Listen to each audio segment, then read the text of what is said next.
Okay. Hi, everybody. I hope this finds you safe and well as can be expected. I'm Emma Archer from Scout Maven, and my usual profession is that of a recruiter for the food and beverage sector. Clearly, over the last couple of weeks, the demand for my services has declined somewhat. So I'm sat at home, I'm nursing a broken foot, and I'm feeling pretty useless if I'm honest. And I'm someone that is passionate about helping people, being productive, and having a positive impact on people's lives, which is what took me into recruitment and keeps me there. So I was thinking about ways that I could help the community, and another large part of my life, I guess, is the wellness and personal development arena. And over the years, I have developed a really rich network of contacts and resources in this realm. So I thought that that could be one way I could help, is by sharing with you the expertise of some of the specialists who I know and who I feel can offer some really valuable advice and support to help make our lives in lockdown a little bit more bearable, and even may even be beneficial. Who knows? So today I've invited an old friend to join me and give me some hacks on dealing with this COVID-19 situation. So Kiron Collett she's a kinesiologist and a human givens psychotherapist, and that is an accreditation. That's the only government endorsed accreditation for de-traumatizing military personnel and war vets. And she runs the Bristol Human Givens Centre practice in Bristol. She specialises in depression, anxiety and trauma in both adults and children. And you can see all of her details on her LinkedIn profile. Kiron has a wealth of advice on how we can cope with the difficulties many of us are facing mentally at the moment, and is going to speak about the worry cycle. And I think that there's very few of us that haven't been affected by worry and anxiety in the current climate, and I think this could offer some immediate relief for the whole family. So it's with great pleasure that I hand over to Kiron for her to share her thoughts and wisdom with you.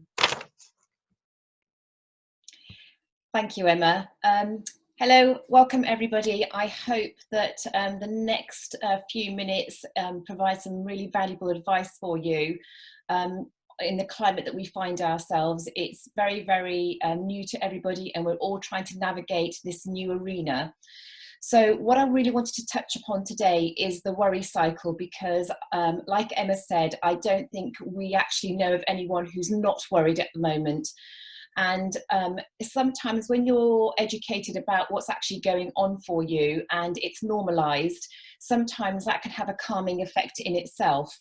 So I'm just going to describe what the worry cycle is and what you can do immediately to help yourselves and your family navigate this new arena. So when we look at worry, we wake up in the morning and we have our normal worries during the day. So we worry about work, we worry about the children, we worry about where we need to be and all that kind of stuff. We have a new type of worry at the moment. So we worry during the day, and what happens is something has to happen with that worry. It has to be diffused in the brain. And the way that it's diffused in the brain is at night time during the sleep cycle. So everybody has a 90-minute sleep cycle when they go to sleep. So during this 90-minute sleep cycle, it's broken up into two elements. The first element is something called slow wave sleep, and the second element is called REM sleep. And REM sleep stands for rapid eye movement. And you may have noticed that sometimes when you close your eyes and you can see your eyes darting from side to side, that literally is the brain's way of filing what's been going on during the day. The slow wave sleep is really, really important, and it's really important now because that's where the immune system tends to get repaired. It's where cells regenerate. And if you can imagine, it's like taking a computer and it's like unplugging it from the wall. And when you unplug it from the wall, the brain gets a really, really good rest. It's the time where everything is just regenerated and you get a really, really restful sleep. In that 90-minute sleep cycle, the majority of your sleep should be slow wave sleep. Then you move on to what's called REM sleep. And during this time, it's where the brain files things away, but also the worry that's happened during the day and any emotional arousals that you've had where you've been upset about something, it gets diffused in this REM sleep. Now, if you have the right proportion of slow wave sleep and you have the right proportion of REM sleep, what happens is when you wake up in the morning, you actually feel refreshed and you've had a good night's sleep. If you feel refreshed, you're going to feel motivated to then get on with your new day. What's happening at the moment is that people are worrying so much during the day, it's then impacting the balance of sleep. So instead of having this much slow wave sleep and this much REM sleep, the REM sleep is beginning to take over the slow wave sleep. And REM sleep is really draining for the brain and the body. It requires a lot of energy. So even if you feel you've had 7 or 8 hours of sleep, you've had the wrong balance of sleep. So when you wake up in the morning and you're tired, and this is the key when you're tired when you wake up, if you are then tired, the first system that it hijacks in the brain is your motivation. So if you are then unmotivated and you can't get on with your day, it then will impact the next day and you'll worry more, and then it will be the wrong balance of sleep. And then before you know it, you're slipping into that slope of depression, anxiety, and any kind of mental distress. So the key is the amount of worry that you're doing during the day and having the right balance of sleep. In terms of the worry during the day, there's something that everybody can do immediately, and it's called 7-Eleven breathing. It's actually named after the shops that are in America, 7-Eleven. There's no great science behind it.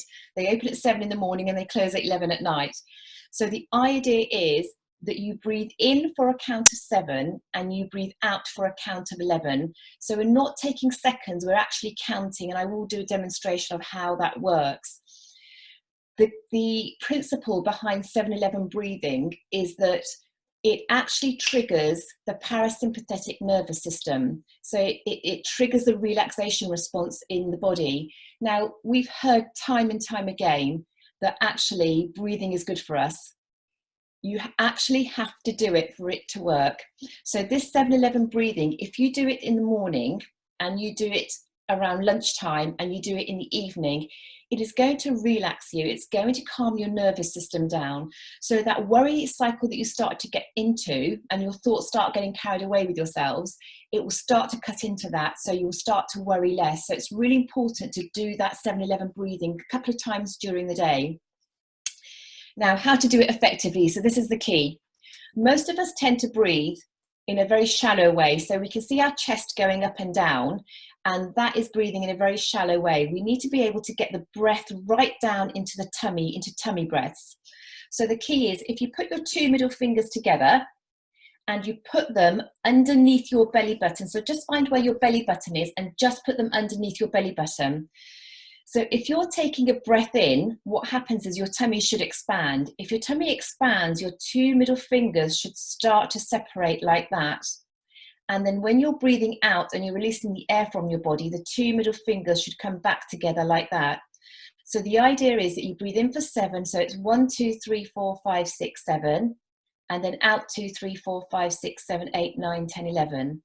And it's in 2, 3, 4, 5, 6, 7. And out 2, 3, 4, 5, 6, 7, 8, 9, 10, 11. And that breathing is not done through the mouth. It's done in through the nose and it's done out through the nose. And when you do that, it will trigger the relaxation response within your body. So quite important that you do that correctly. I find the best way to do it, and my children most certainly find the best way to do it, is lying down, because then your tummy will go flat and you can very, very easily feel when your fingers are beginning to separate and when they're beginning to come back together. So that's the first thing on how you can intervene with the worry cycle.